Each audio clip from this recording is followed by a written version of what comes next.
Okay. और आज का दूसरा मुद्दा है वोटर लिस्ट का। इलेक्शन कमीशन चला रहा है बिल्कुल गहन जांच, अपनी डोर टू डोर इंस्पेक्शन बड़ा मुद्दा बन गया। ऑपोजिशन वाले ये कह रहे बड़ा हैं, मुद्दा है। वो ये कह रहे हैं कि एनआरसी ला रहे हैं बैकडोर से। ये बड़ा मुद्दा है। बड़ा मुद्दा इसलिए है कि देखिए, चुनाव आयोग एक संवैधानिक व्यवस्था है। उनकी जिम्मेवारी है कि इलेक्शन जो हो वो ट्रांसपेरेंट हो, बिल्कुल रिलायबल हो, विश्वसनीय तरीके से कराया जाए। पिछले 1-1.5 साल में हरियाणा और महाराष्ट्र के चुनाव में इस तरह के इलेक्टोरल रोल रिवीजन किए गए और इलेक्शन के रिजल्ट जो आए वो कुछ लोगों के लिए अप्रत्याशित तौर पर अलग नतीजे आए, जो उनका अनुमान था उससे अलग आए। खैर, वो हो सकता है। लेकिन उसके बाद इस देश के विपक्ष के नेता राहुल गांधी ने इलेक्टोरल रोल डिवीजन को लेकर एक बड़ा मुद्दा, तथ्य कुछ कुछ तथ्य उन्होंने समाज के सामने रखे। उस पर मुझे लगता है कि इलेक्शन कमीशन ने कुछ प्रमाणिक बात अभी तक रखी नहीं है। उसी बीच अब आप देख रहे हैं कि बिहार में आकर उन्होंने इलेक्टोरल रोल रिवीजन शुरू किया, जो 2003 के बाद पहली बार हो रहा है बिहार में। वो उनका अधिकार क्षेत्र है, वो करना चाहते हैं करें, लेकिन उन्हें ये जरूर स्पष्ट करना चाहिए कि भाई इसकी ऐसी कौन जरूरत आज आन पड़ी है। जब 2003 से ये नहीं हुआ था तो अभी क्यों करना चाहते हो, और अगर करना चाहते ही हैं तो कैसे करेंगे, कम से कम इस बात को बताएं। जो आप ये बता रहे हैं कि भाई ये डॉक्यूमेंट नहीं दोगे तो आपका नाम काट दिया जाएगा, आप नहीं रहेंगे, तो लोगों के मन में, एक बड़े समाज वर्ग के मन में ये बात है कि जिनका नाम काट दिया जाएगा उनके पास क्या उपाय होगा नाम फिर से जोड़े जाने का, या जिनका नाम आप जोड़ोगे उनका किस आधार पर जोड़ोगे, और इस पूरी प्रक्रिया को देखने, जानने, समझने वाला कौन होगा। क्या इलेक्शन कमीशन डेली बेसिस पर मीडिया के जरिए ये जारी करेगा कि किनका नाम हटाया गया, ताकि लोगों को समझ में आए कि भाई किसी वर्ग विशेष, जाति विशेष, क्षेत्र विशेष के लोगों का तो नाम नहीं काट रहे हो, या जिनका जोड़ रहे हो वो किनका नाम जोड़ा जा रहा है। अगर इलेक्शन कमीशन को ये करना ही है तो उनको बिल्कुल ट्रांसपेरेंट तरीके से करना चाहिए, और जो की स्टेक होल्डर्स हैं उनको विश्वास में लेकर करना चाहिए।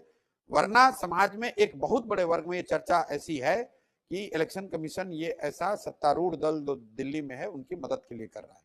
किस तरह से, किन लोगों के नाम काटे जाएंगे, आपका भाई, असेसमेंट भाई क्या है? बिल्कुल असेसमेंट, जो लोगों का डर है, ऐसा लगता है लोगों को कि जो लोग भाजपा को वोट देने वाले नहीं है उनका नाम इसमें से कट सकता है। पर ये कैसे होगा प्रशांत जी? ये तो बड़ा मुश्किल होगा। कैसे चुन चुन के उन लोगों के नाम काटेंगे जो बीजेपी को वोट नहीं बिल्कुल देता? बिल्कुल, सबको मालूम है भैया। I-20 डेटा है, बूथ पे आप उठाइए, हम आपको बता देंगे किस बूथ पर किस पार्टी को वोट पड़ा है, किसको नहीं पड़ा है। ये कोई इतना बड़ा नहीं है, लोगों को बिल्कुल पता है, ऑन रिकॉर्ड है कि किस बूथ पर किस पार्टी को वोट पड़ा है। पर ये डेटा तो सीक्रेट होता है। बिल्कुल सीक्रेट नहीं है, किसने कहा सीक्रेट? कौन किसको वोट देता नहीं, है? ये बूथ वाइज डेटा बिल्कुल ऑनलाइन रिकॉर्ड पे है। आप जाकर देख सकते हैं कि बिहार के किस बूथ नंबर पर किस पार्टी को, किस उम्मीदवार को कितना वोट पड़ा है, कितना महिला कितना पुरुष है। तो I-20 डेटा में उनको जारी कर, सीक्रेट डेटा पर नहीं। बूथ में कितना पड़ा है ये तो क्लियर है, पर किसने किसको दिया भाई है? तो बूथ बूथ से पता चल जाएगा। बूथ तो है वो 1000 लोगों के लिए, 200 परिवार वहां होते हैं। एवरेज 1000 लोगों पर एक बूथ होता है, तो 250 से 300 परिवार हुए, हाउस होल्ड हुए। तो अगर उस बूथ एरिया में आपको मेजोरिटी वोट नहीं मिला है तो आप बिल्कुल चिन्हित कर सकते हैं कि वहां पर 300 जो घर हैं उस ज्यादातर घर के लोगों ने आपको वोट नहीं दिया। अब देखिए, आप एक इलेक्शन एक्सपर्ट रहे हैं प्रशांत जी, आप जब कुछ कहते हैं तो उसको गंभीरता से लेना पड़ेगा। बिल्कुल। आप जब इस तरह की बात कह रहे हैं, मतलब इसमें दम हो सकता है कि कोई साजिश है और ऑपोजिशन के देखिए, वोट काटने के लिए ये मुहिम चलाई मैं गई जो है? बार बार कहता हूँ, मैं इस तरह के शब्दों का प्रयोग नहीं करता हूँ कि ये साजिश है।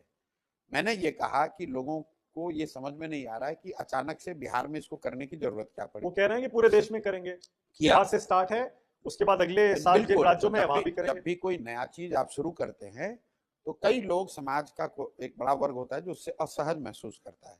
तो जो कर रहा है उसकी ये जिम्मेवारी है कि बताए कि भाई क्यों कर रहे हैं, और इसको करेंगे तो इसकी ट्रांसपेरेंसी कितनी होगी, इसमें कितने स्टेक होल्डर्स को विश्वास में लिया गया है। इलेक्शन कमीशन आया, बोला भाई 30 लाख नाम हटा दिए, लोग जानना चाहेंगे 30 लाख नाम एक दिन में तो हटेगा नहीं, तो आपको डेली बेसिस पे दिखाना चाहिए कि किन का नाम हटाया जा रहा है।